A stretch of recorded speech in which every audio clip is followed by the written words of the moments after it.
I suppose I did look comparatively elegant. Luann had parted my hair on both sides. What you need is one of those big, blousy white flowers behind one ear, she said. And God, but I kill for black hair like yours. Kill what? I asked. A skunk? And forced me to dress in a dress she had purchased, before Dwayne Ray in an uptown thrift shop. It was one of those tight black satin Chinese numbers you have to try on with a girlfriend. You hold your breath while she zips you in it.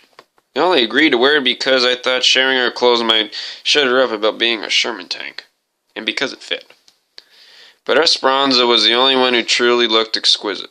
She wore a long, straight dress, made of some amazing woven material that brought to mind the double rainbow turtle that I saw on the first day in Tucson.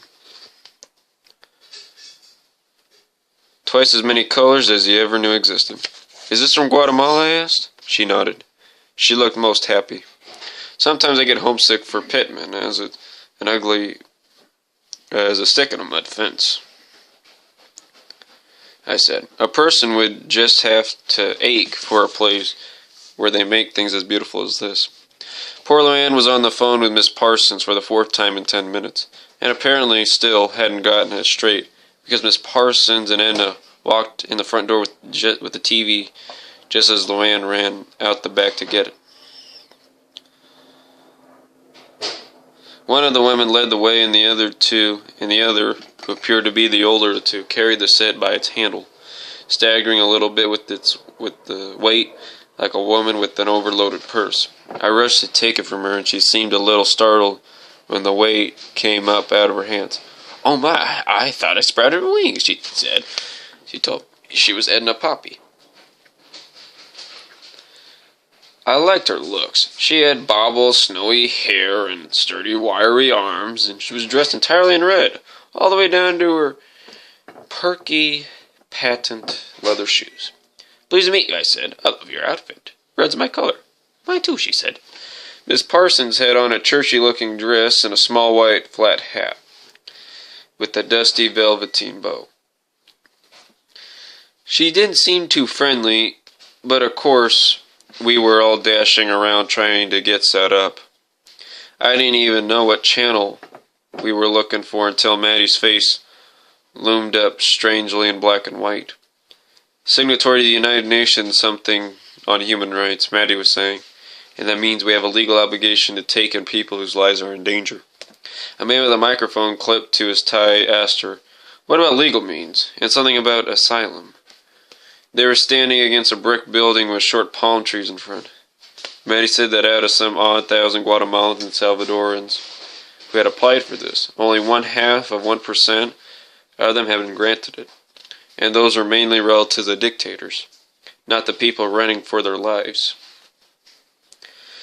Then the TV showed both Maddie and the interview man talking without sound, and another man's voice told us that the Immigration and Naturalization Service had returned 2 illegal aliens, a woman and her son, to the native El Salvador last week, and that Maddie claimed they had been taken into custody when they stepped off the plane in San Salvador, and later were found dead in a ditch. I didn't like this man's tone. I had no idea how Maddie would know such things, but if she said it was so, it was.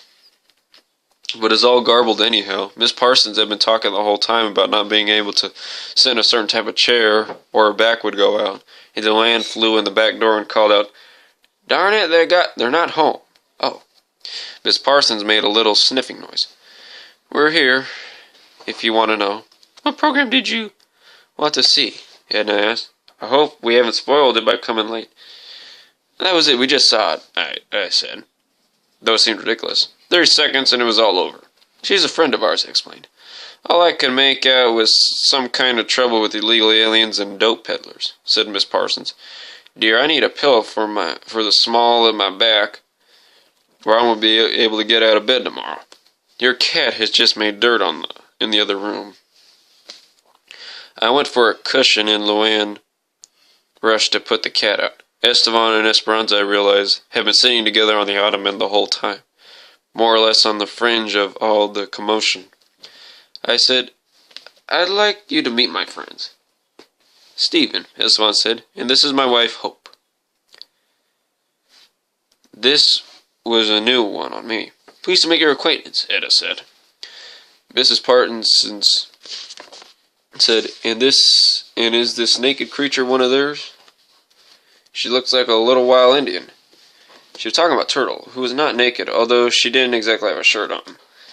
"We have no children," Esteban said. Esperanza looked as though she had been slapped across the face. "She's mine," I said. "And she is a little wild Indian, as a matter of fact. Why don't we start dinner?" I picked up Turtle and stalked off into the kitchen, leaving Luann to fend for herself. Why she would call this old prune-faced a nice lady was beyond my mental powers. I did the last-minute cooking, which the recipe said you're supposed to do at the table in a sizzling wok before the admiring guests. A sizzling wok, my hind foot. Who did they think read those magazines? A minute later, Esperanza came into the kitchen and quietly helped set the table. I touched her arm. "I'm sorry," I said. It wasn't until everyone came in and sat down to dinner that I really had the chance to look these women over. The fact that they couldn't possibly have had time to dress up for dinner made their efforts seem to tell everything. Though, of course, Miss Parsons would have had the time to powder her nose and reach for the little white hat. Edna had red bobby pins in her hair, 2 over each ear. I couldn't imagine where you could buy such items. A drugstore, I suppose? I like thinking about Edna finding them there on the rack, along with the purple berets and Oreo cookie hair clips, and saying, "Why, look, Virgie. May, red bobby pins. That's my color."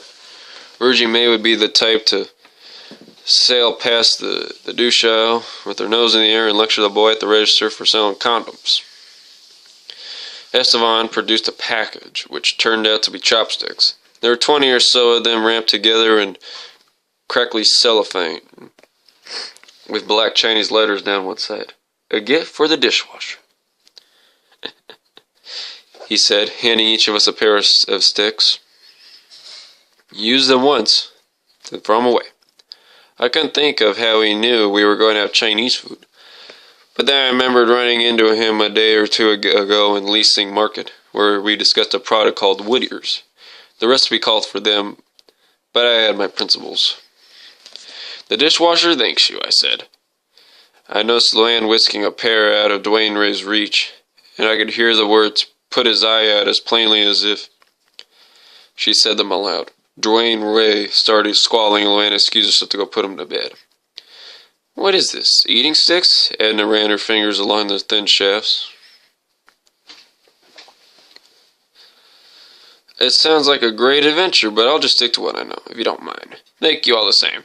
I noticed that Edna ate everything slowly, with gradual exact movements of her fork. Miss Parsons said she wasn't getting much foolishness either.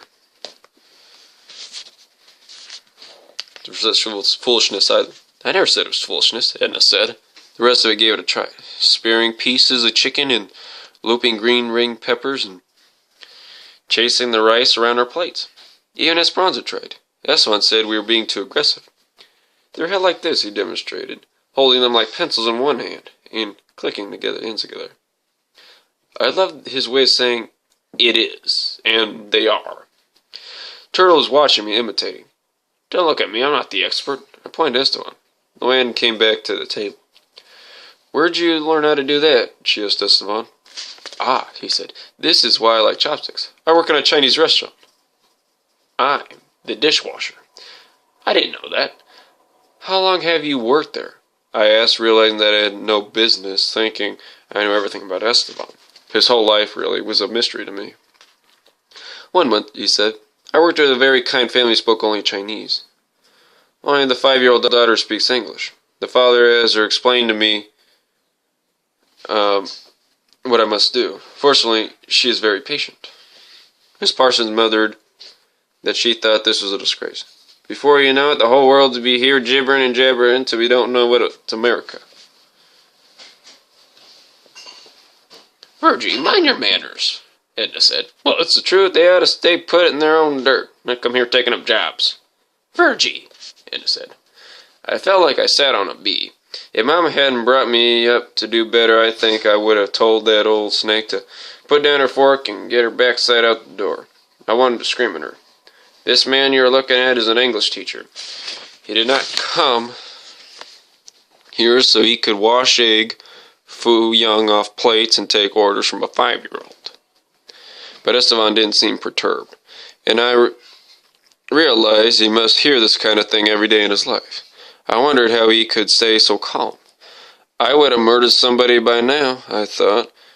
Would have put a chopstick to one of the mainly deadly uses that only Luann could have imagined of. Can I get anybody anything? Luann asked. We're fine, Edna said, obviously accustomed to being Virgie's May's public relations department. You children have a delightful meal. Esperanza pointed at Turtle, but it was the first time I ever saw her smile. And I was struck with what a lovely woman she was when you really connected. Then the smile left her again. Turtle, wielding a chopstick in each hand, had managed to pick up a chunk of pineapple. Little by little, she moved it up toward her wide-open mouth, but the sticks were longer than her arms. The pineapple hung in the air and over her head, and then fell behind her onto the floor. We laughed and cheered her on, but Turtle was so startled she started to cry. I picked her up and held her on my lap. Tortolita, let me tell you a story, Esteban said. This is a South American wild Indian story about heaven and hell. Miss Parsons made a prudish face, and Esteban went on. If you go to visit hell, you'll see a room like this kitchen. There is a pot of delicious stew on the table, with the most delicate aroma you can imagine. All around people sit like us, only they're dying of starvation. They are gibbering and jabbering. He looked extra hard at Miss Parsons, but they cannot get a bite of this wonderful stew God has made for them. Now, why is that? Because they're choking. For all of eternity? Luann asked. Heck, for Luann would naturally be a place filled with sharp objects and small round foods. No, he said. Good guess, but no. They're starving because they only have spoons with very long handles. As long as that.